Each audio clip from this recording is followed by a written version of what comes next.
Tapi dengan ukuran kapal Sarajo yang memang kecil, Wak, menghadapi badai sebesar itu pasti butuh perjuangan berat ya kan. Tanpa alat komunikasi mereka nggak bawa hati. Kemungkinan besar mereka kesulitan kali untuk minta pertolongan. Hai, wassalamualaikum warahmatullahi wabarakatuh. Terima kasih sudah klik video ini. Kalau kalian masih ingat beberapa minggu yang lalu aku pernah menceritakan soal kru jejak petualang yang sempat hilang di Laut Papua ya kan. Waktu itu semua orang tuh sempat dibikin deg-degan gitu loh Wak, karena mereka ini kan hilang berhari-hari di tengah laut kan. Nah dari situ Wak, kita bisa belajar kalau laut itu memang tidak bisa diprediksi. Sekali aja kita lengah, alam tuh bisa ngambil siapa aja, kapan aja, tanpa peduli kita ini siap atau enggak. Nah di malam ini aku mau ngajak kalian lagi untuk menyimak satu kisah yang mirip, yaitu tentang sekelompok sahabat yang pergi melaut dengan niat sederhana Wak. Cuma pengen mancing bareng, refreshing, nikmati alam. Hal yang sering mereka lakukan tanpa ada firasat aneh sedikit pun. Tapi siapa sangka perjalanan santai itu malah menjadi awal dari sebuah misteri yang panjang. Bukan cuma soal kapal yang hilang, tapi juga tentang tanda tanya besar yang sampai sekarang masih bikin banyak orang tuh bingung Wak. Dari cuaca yang tiba-tiba berubah, pencarian yang tidak membuahkan hasil, sampai kemunculan petunjuk-petunjuk aneh bertahun-tahun setelahnya. Malam ini aku akan ceritakan semua buat kalian, biar kalian bisa ngikutin gimana bingungnya keluarga mereka waktu itu. Gimana rasanya kehilangan tanpa penjelasan Wak. Jadi sekarang tanpa berlama-lama kita langsung masuk aja ke ceritanya. Check it out.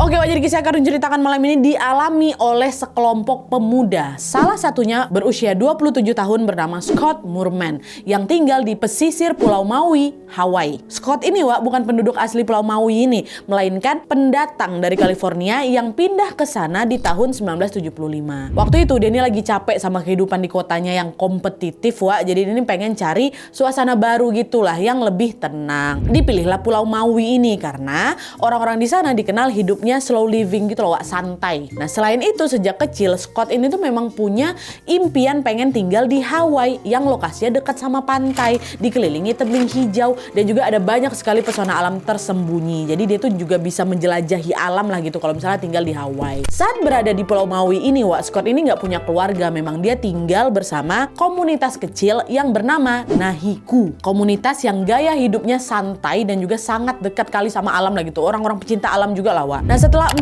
tahun dia tinggal di sana, Scott bisa membaur lah kan dengan penduduk lokal. Dia pun punya banyak teman yang bisa diajak juga berpetualang. Beberapa di antaranya adalah Benjamin Kalama berusia 38 tahun, Rap Malayakini 27 tahun, Patrick Wisner berusia 26 tahun, dan Peter Henshit berusia 31 tahun. Berempat nih kawan dia yang paling dekat. Selama bergaul sama mereka berempat, Scott pun mulai belajar banyak hal dari kawan-kawannya itu. Mulai dari berkebun, bertani, menangkap ikan di laut, sampai membuat kerajinan tangan. Dari sekian banyaknya kegiatan itu Wak, yang paling Scott sukai adalah memancing ikan di laut. Dia sering tuh Wak, pergi ke pelabuhan di pesisir Maui itu dengan nebeng kapal-kapal nelayan lokal, terus mancing lah itu di laut-laut terdekat. Dan hal itu juga lah yang mau dia lakukan pada tanggal 11 Februari tahun 1979. Tapi berbeda dari sebelum-sebelumnya Wak, kali ini dia nggak nebeng sama kapal nelayan. Scott kebetulan diajak sama salah satu teman yang dari berempat itu, namanya si Rap. Nah Rap ini ngajak si Scott buat mancing pakai kapal sendiri, alias kita setir aja lah kapal itu sendiri. Nah dari situ Scott ngajak lagi kawan-kawannya, si Benjamin, si Patrick, sama si Peter buat ikut mancing juga. Ajakan Scott pun disambut baik lah sama 3 kawannya ini.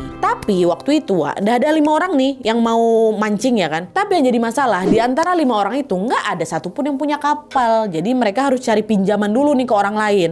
Untungnya kembarannya si Rap yang bernama Robert punya satu kapal yang lagi nganggur Wak waktu itu. Scott langsung datanglah ke rumah Robert, dia izin, Wak aku boleh nggak pinjam kapal kalian?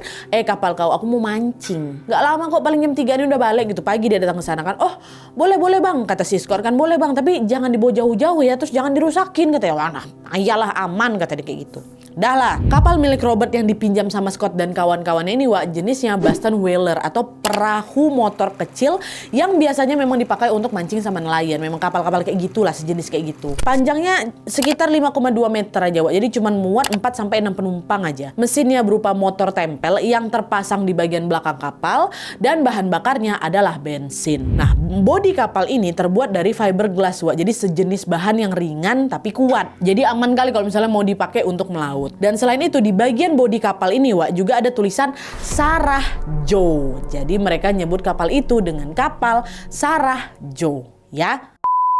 Nah, setelah dapat pinjaman kapal, Scott sama kawan-kawannya pun menyiapkan perbekalan seadanya. Mereka pergi ke Hesgewa General Store, toko kelontong gitu, toko kelontong terkenal di Maui pada masa itu, untuk beli bir, beli cemilan, lalu nyiapin juga alat pancing lengkap dengan peti es untuk wadah ikan tangkapan mereka nanti. Nah, waktu itu mereka sengaja nggak bawa HT, nggak bawa HT, nggak bawa alat navigasi, dan juga nggak bawa pelampung darurat. Gegara, selain mereka cuma bentar aja nanti itu mancingnya, rencananya mereka cuma mau mancing di perairan Hana Bay namanya Wak. Jadi Hana Bay ini jaraknya dekat kali juga sama pantai. Paling dari pantai ke sana tuh cuma 500 meter aja. Makanya mereka nyiapin peralatan yang seadanya aja gitu ya. Nah, dah tuh. Setelah semua perlengkapannya siap, mereka pergilah ke pelabuhan kecil di Hana. Hana ini lokasinya di ujung timur Pulau Maui itu Wak. Nah, sebelum berangkat, mereka pastiin dulu tuh mesin kapalnya aman, bahan bakarnya cukup, dan semua perbekalan pun terbawa. Selain itu, mereka juga memantau cuaca tuh Wak dari tepi pantai. Dan FYI Wak ya, warga lokal Maui itu jarang kali dapat informasi perkiraan cuaca karena sebagian besar di tahun itu tuh banyak yang belum punya TV ataupun radio gitu loh Wak. Jadi kalau misalnya mau melaut, mereka tuh cuma nengok ke langit, ini cerah nih cerah kayak gitu, ngira-ngira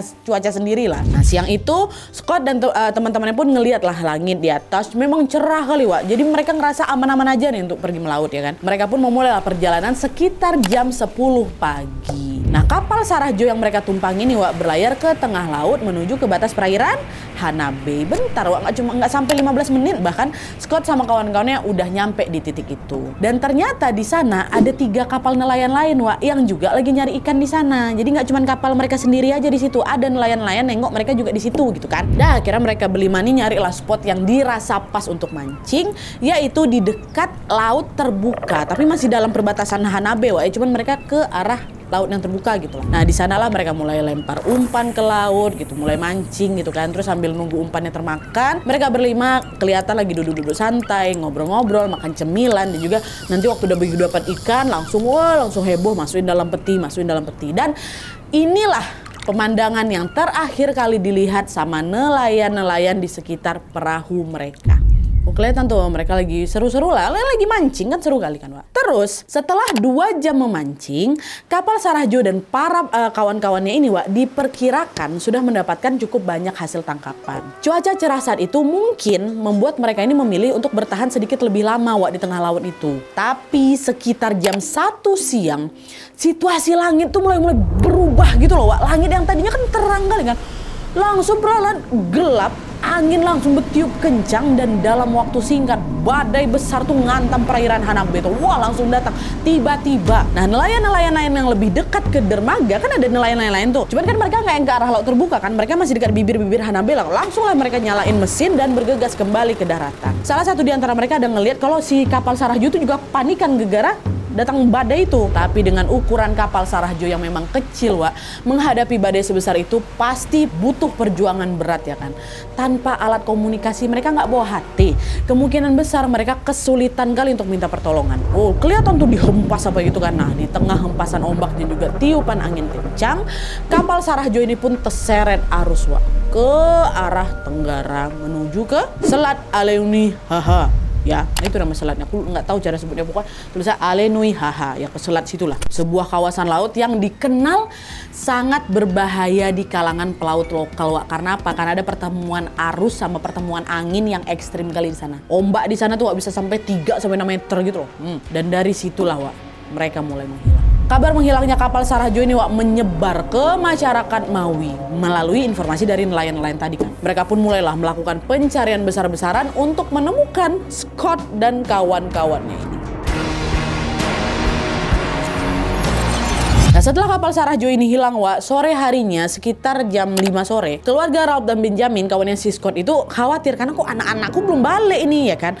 Mereka pun datanginlah pelabuhan Hana. Mereka tahu nih anak mau pergi mancing ke sana. Begitu nyampe di sana, mereka kaget karena ngeliat langit tuh, wah langit di tengah laut tuh gelap kali Wak, dan kelihatan ombaknya kencang kali. Mereka langsung nanya ke nelayan, Pak, tadi lihat kapal anak saya nepi ke sini nggak ya? Ada 5 orang di kapal itu. Katanya mereka mau mancing. Mereka mau mancing di Hana Hana Bay, maaf, Hana Bay.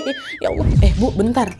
Anak ibu sama teman-temannya berlima mereka. Iya pak bener. Dia sama teman-temannya. Walah Bu, kayaknya itu kapal anak ibu, Bu. Apa nih maksud Bapak? Iya, soalnya tadi siang saya lihat ada 4 perahu di laut sana, Bu. Tapi yang nepi ke sini yang balik cuma 3. Nah, kemungkinan yang satu nih hanyut, Bu. Kami juga dapat info dari nelayan kalau ada satu kapal yang belum balik. Tapi maaf, Bu, kami nggak bisa langsung nolong. Soalnya Ibu bisa nengok sendiri kan, badainya ganas sekali. Udah Ibu lapor aja ke penjaga pantai sekarang, kata gitu kan. Nah, dengar informasi itu, orang tua Rob sama si Benjamin pun langsung lah nemui tim US Coast Guard kan, penjaga pantai AS tuh, buat ngelapor. Nah, setelah terima laporan, para penjaga pantai pun langsung menyiapkan berbagai peralatan untuk menyelamatkan mereka berlima. Tapi sayangnya, sampai malam tiba, masih di hari yang sama nih, cuaca tuh belum membaik juga. Badai itu yang ada malah makin parah, Kondisi ini juga yang membuat tim penjaga pantai kesulitan untuk mencari Scott sama kawan-kawannya, Cuma meskipun begitu, mereka tetap berusaha untuk mengerahkan tim lewat jalur udara, ya kan. Nah, waktu itu penjaga pantai ngirim beberapa helikopter, beberapa helikopter sama pesawat kecil patroli lah kan, untuk mantau dari atas tuh, nengok mereka ada di mana. Mereka sisir lah itu kan garis pantai, sampailah itu ke laut terbuka buat nyari benda-benda terapung atau sinyal darurat di tengah laut lah gitu kan, Tapi semakin malam, kondisi badai itu memang makin mencekam juga. Bahaya juga buat ada yang di atas, ya kan. Jadi udah mau nggak mau pencarian hari itu pun harus dihentikan. Barulah keesokan harinya di tanggal 12 Februari 1979, penjaga pantai mengerahkan lebih banyak lagi tim penyelamat, baik lewat jalur laut maupun juga jalur udara. Mereka sampai melibatkan 50 unit sarana pencarian, yang terdiri dari helikopter, pesawat kecil, kapal patroli besar, semua dikerahkan sama mereka. Dan selain itu mereka juga dibantu sama kapal-kapal nelayan, yang juga ikut operasi pencarian ini. Operasi pencarian Sarah Joe dimulai di tanggal 12 Februari itu dan terbagi ke 4 titik utama, ya. Nah, di hari pertama, hari kedua, tim ini fokus menyisir perairan Hanabe dan juga garis pantai timurnya Pulau Maui ini, dengan harapan Scott sama kawan-kawannya mungkin sempat kembali lagi ke pesisir setelah diterjang sama badai itu kan. Nah, pencarian yang ini dibantu sama kapal-kapal nelayan, yang nyisir teluk-teluk kecil di situ. Tapi sayangnya, tidak ada satupun jejak kapal ataupun tanda keberadaan mereka ditemukan. Masuk hari ketiga sampai hari kelima, pencarian diperluas ke arah tenggara ngikutin pola arus laut, sekarang termasuk ke Selat Alinuhyaha tuh. Mereka pakai kapal patroli besar, pakai pesawat kecil, helikopter, dipantau sama mereka tuh. Semua pulau-pulau kecil ditengok, apa segala macam semua ditengok. Tapi sayangnya meskipun sudah dikerahkan segala cara, hasilnya tetap nihil. Mereka belum juga ketemu. Dan setelah 5 hari pencarian tanpa hasil, Coast Guard US pun memutuskan untuk menghentikan operasi. Cuma 5 hari ya dicarinya, waktu itu ya.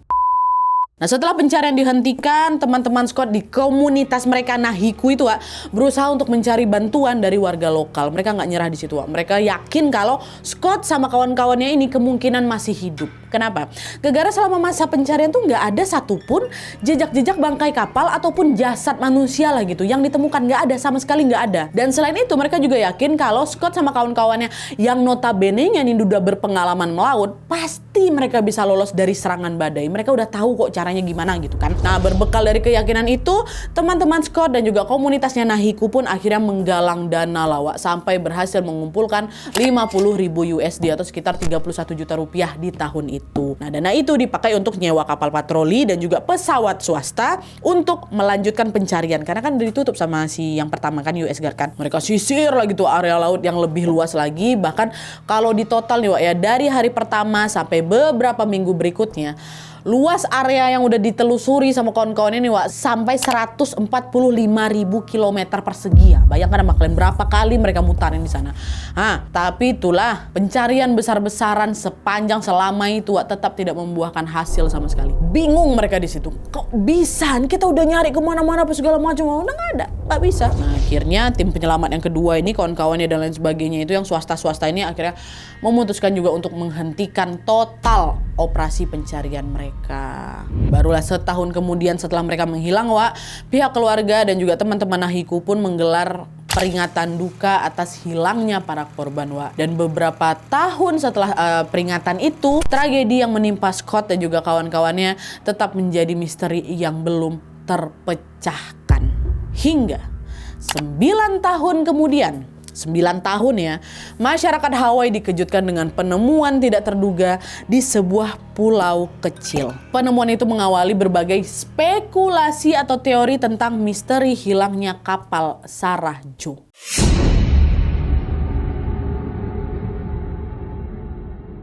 Nah, Nah jadi Wak, penemuan itu bermula ketika ada sekelompok ahli biologi kelautan asal Amerika yang lagi melakukan ekspedisi dan juga penelitian ke sebuah pulau terpencil Wak ya.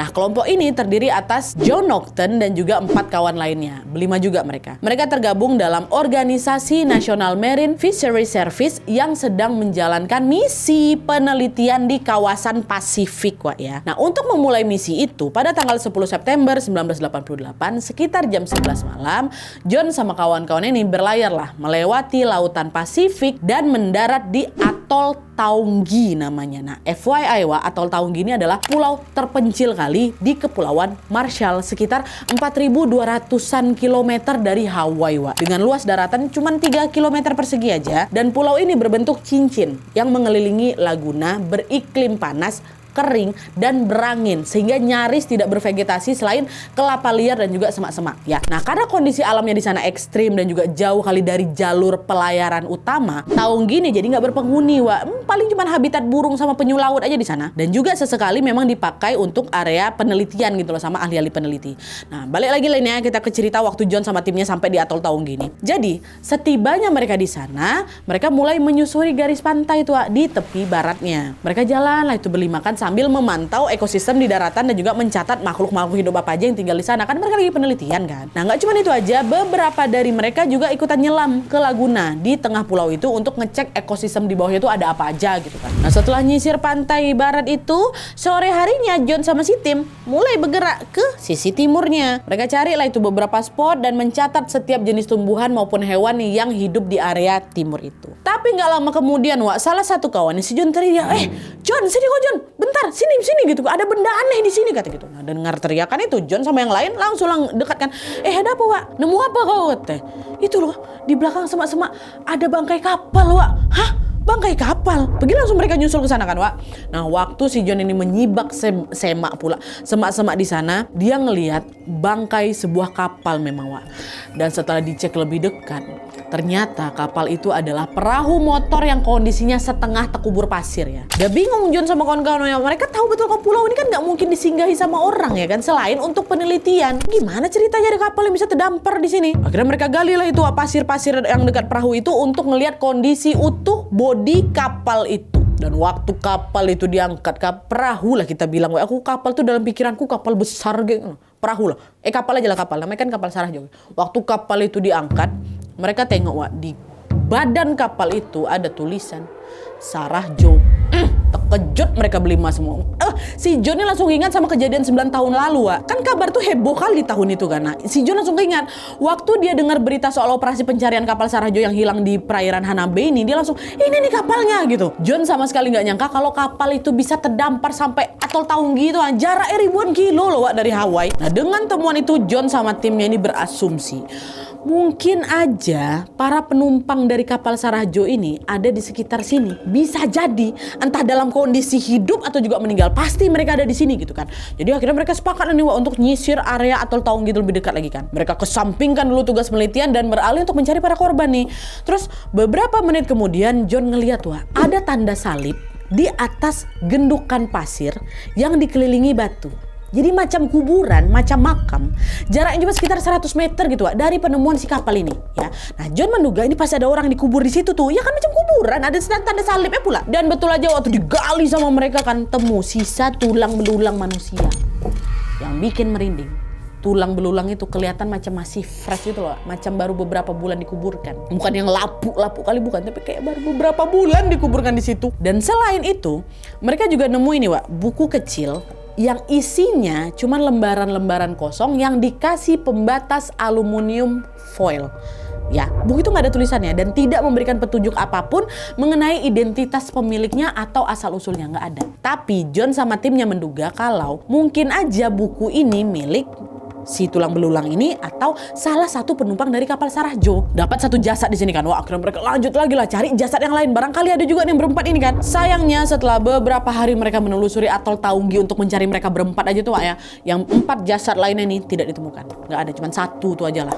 Dah, akhirnya setelah menemukan tulang belulang di Atol Taunggi ini sama kapalnya Sarahjo ini juga, John sama timnya pun lalu mencatat nomor registrasi kapal Sarahjo dan segera langsung melaporkan penemuan itu kepada pihak berwenang untuk ditindaklanjuti. Bapak-bapak, kami ketemu gitu kan. Nah, udah setelah dapat informasi itu, pada akhir September 1988, pihak otoritas Marshall pun langsung lawak ngirim tim forensik untuk mengidentifikasi jasad yang ditemukan di sana kan, Wak. Dan beberapa hari setelahnya, tim forensik mengumumkan kalau tulang belulang itu adalah milik Scott Moorman.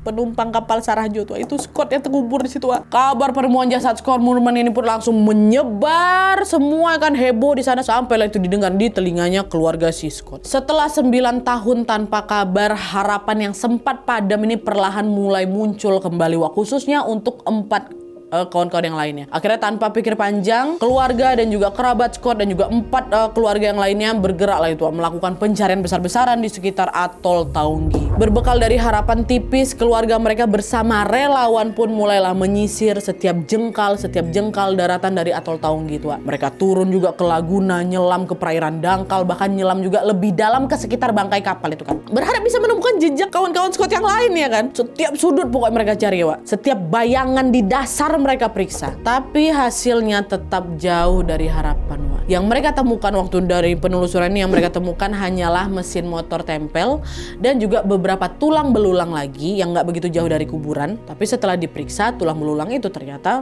ngasih bagian dari jasadnya si Scott. Nggak ada tanda-tanda keberadaan 4 kawan si Scott yang lain tuh loh, Wak. Cuma Scott aja ditemukan di situ. Nah, di sisi lain, tim forensik juga berusaha untuk mengungkap penyebab kematian si Scott ini dari sisa-sisa tulang yang ditemukan kan, Wak. Tapi gegara tidak ada jaringan lunak yang tersisa, macam ada daging, otot, atau saraf yang tersisa di tulang belulang itu, mereka nggak bisa melakukan otopsi secara lengkap nih, Wak, karena menurut mereka untuk mengidentifikasi trauma dalam atau luka hantaman atau mungkin indikasi keracunan nggak bisa dicek dari tulang aja gitu. Terlebih tahun 1988 teknologi forensik kan belum secanggih sekarang kan, Wak. Makanya tim forensik pun itu tadi nggak nemuin kesimpulan yang tepat tentang dia ini matinya kenapa gitu, penyebab kematian Scott ini kenapa tuh nggak ada yang tahu. Cuman mereka menduga kalau jasadnya si Scott ini ya itu tadi belum lama meninggal, terus dikuburkanlah itu di atol Taunggi. Sejalan sama asumsinya si John dan kawan-kawan ya, Wak, ini nih jasad baru mati nih gitu loh. Karena waktu dilihat, Wak, tulang-tulang itu memang masih utuh, Wak, dan kuburnya juga masih kelihatan macam baru lah gitu, Udah pusing lagi mereka, buntu lagi mereka. Kebayang sih aku macam mana perasaan keluarga yang berempat ini, Udah darapan nih, mau aku mati pun gak apa-apa, aku ketemu kok ada di mana gitu kan. Nggak ada. Apalagi keluarga si Scott ini, anakku kenapa nih, siapa yang kuburnya di sini nih kayak gitu kan. Baru beberapa bulan lagi, berarti kan mereka tuh bisa dikatakan bisa bertahan 9 tahunan kan, Wak, di luar tuh. Mau nggak tahu apa yang terjadi gitu loh.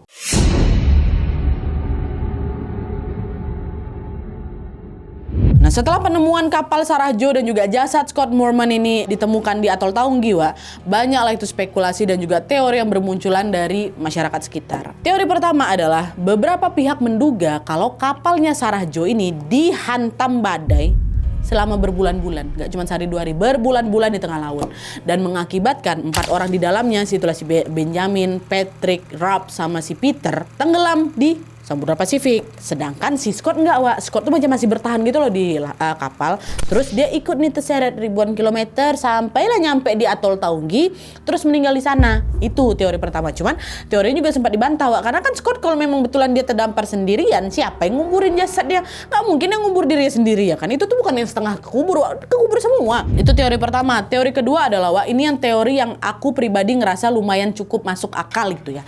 Jadi ada yang menduga kalau waktu Scott ini terdampar di atol Taunggi, dia tuh udah dalam keadaan meninggal saja nih, Wak. Sebenarnya udah meninggal. Lalu pada suatu hari ada nelayan ilegal yang kebetulan lewat di sekitar pulau itu. Dia nemuin lah jasad si Scott kan, Wak. Tapi karena dia takut ketahuan kalau dia lagi melaut secara ilegal, nelayan ini nggak berani lapor ke pihak berwenang, Wak. Cuman di sisi lain dia juga nggak tega ninggalin jenazah Scott gitu aja. Nah, kemungkinan juga nelayan ilegal ini mengenal tradisi Joss Paper, Wak. Tradisi apa ini? Jadi Joss Paper itu tuh kertas persembahan dalam sebuah tradisi pemakaman Tionghoa yang melambangkan uang atas keberuntungan untuk kehidupan setelah mati gitu loh. Dia menganut paham itu.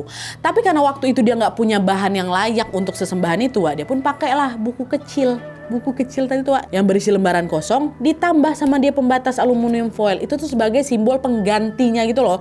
Nah, itulah yang akhirnya ditemukan di dekat kuburannya si Scott. Jadi walaupun dia ini takut ketahuan, dia tetap melakukan penghormatan sebisanya, diam-diam seadanya, tapi niat dia baik gitu loh. Dia yang nguburin, dia yang kayak kasih persembahan terakhirnya dengan pahamnya itu loh di dekatnya si Scott. Cuma dia nggak berani lapor aja karena dia ilegal gitu loh. Dah, itu teori kedua. Teori ketiga adalah teori yang mengaitkannya sama kisah mistis ya. Ada juga orang tuh ngaitkan sama kisah mistis loh.